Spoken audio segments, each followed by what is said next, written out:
During this lesson, we will be looking at the flight director system. We will see how information is displayed to the pilots, the components and inputs required for the system to work, and then look at the typical dual flight director system. The flight director system was originally designed to reduce a pilot's workload during the busy approach phase. To do this, the original artificial horizon was replaced by an attitude director indicator, ADI, which could display pitch and roll attitude commands provided by the flight director system. This helped reduce the number of instruments a pilot needed to scan during the approach. The flight director system uses one of two ways to display the information, either using twin bars forming crosshairs or a V-bar. Both demand pitch and/or roll inputs from either the pilot or the autopilot. With the twin bars, the vertical pointer displays roll commands, and the horizontal one displays pitch commands. The V-pointer moves as a whole unit to command roll and/or pitch inputs. A fly-up command is displayed like this. Fly down is displayed like this. Fly up and left looks like this.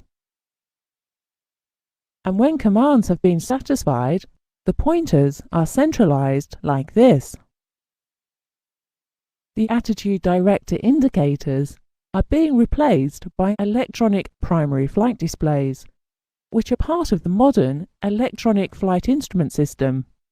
They not only include the above indications, but also can display much more information. This includes indicated airspeed, pressure altitude,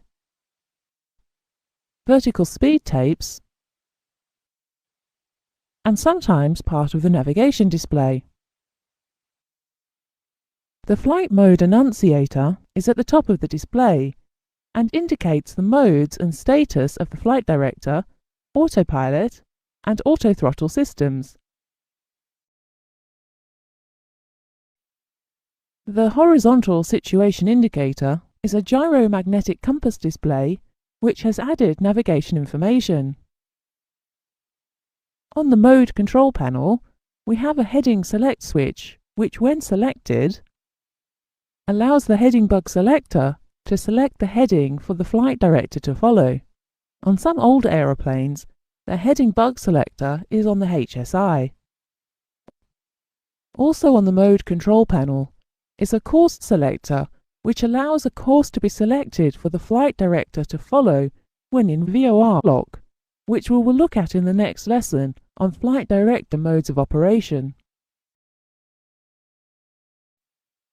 We have already discussed the displays used by the flight director system. Now let's look at the components that provide the information to those displays. The heart of the system is the flight director computer, which gathers and processes the information. Between the computer and the displays is an amplifier or symbol generator. The amplifier will amplify the signals so they can drive motors in the displays. This is used on older systems. The symbol generator generates symbols which are then displayed on the primary flight or navigation displays. In older aeroplanes, there are analog inputs from the air data computer and vertical gyro. The signals are converted via a digital converter into a digital output so that modern displays and autopilots can be used. In more modern aeroplanes, the vertical gyro is replaced by an inertial navigation system or inertial reference system, as they have much more sensitive gyros. The flight director system also requires inputs from the VOR ILS systems to enable it to display the aeroplane's position in relation to these navigation aids. The flight director also needs to know the aeroplane's height above ground, and therefore has an input from the radio altimeter. The flight director system needs to know heading information, which in more modern aeroplanes is supplied by the inertial navigation or inertial reference system units, but in older aeroplanes was supplied by a gyro compass. In addition, we require a means of inputting information into the flight director system, and for that we have mode controllers, or a mode control panel. We will look at this in more detail during the next lesson on flight director modes of operation. To be able to operate the system successfully, crews need to know which mode the flight director is operating in, and so we have flight mode enunciators, normally displayed on the top of the primary flight display, or separate mode enunciators on the pilot's panels for analog displays.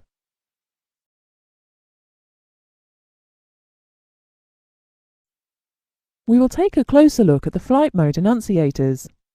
These are vital to indicate to pilots the modes of operation of the flight directors and autopilot in roll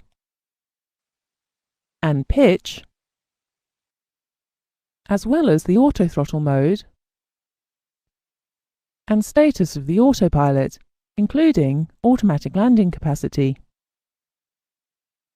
On older generation aeroplanes, the indicators turn amber when the system is armed, and green when the mode has been captured.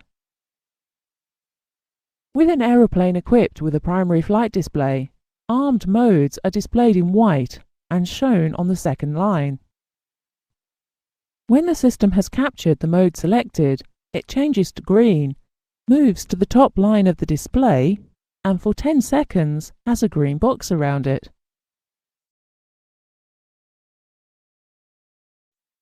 Most modern aeroplanes are fitted with at least a dual flight director system.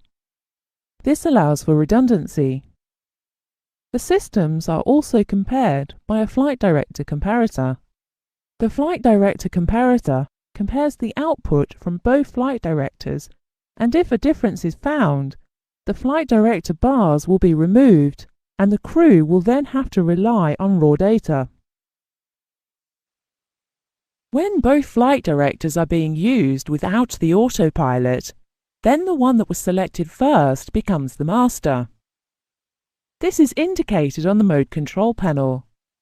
The flight director modes selected are controlled by the master flight director and are displayed on both primary flight display flight mode enunciators. Having two flight director systems also means if one system should fail, then as long as the display equipment is serviceable, both can display the remaining flight director. This is normally achieved automatically in modern generation aeroplanes and by a switch selection in older aeroplanes.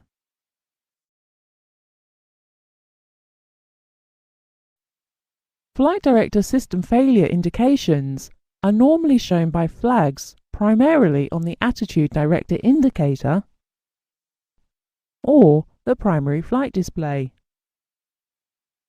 Failures of the flight director computer, instrument amplifier, or the attitude direction indicator itself are displayed as an attitude or flight director flag. There are also failures of glide slope information, which are indicated by a red glide slope flag. Poor reception or loss of navigation information can be displayed in many ways. During this lesson, you have learned about the different types of displays and the main components of a flight director system.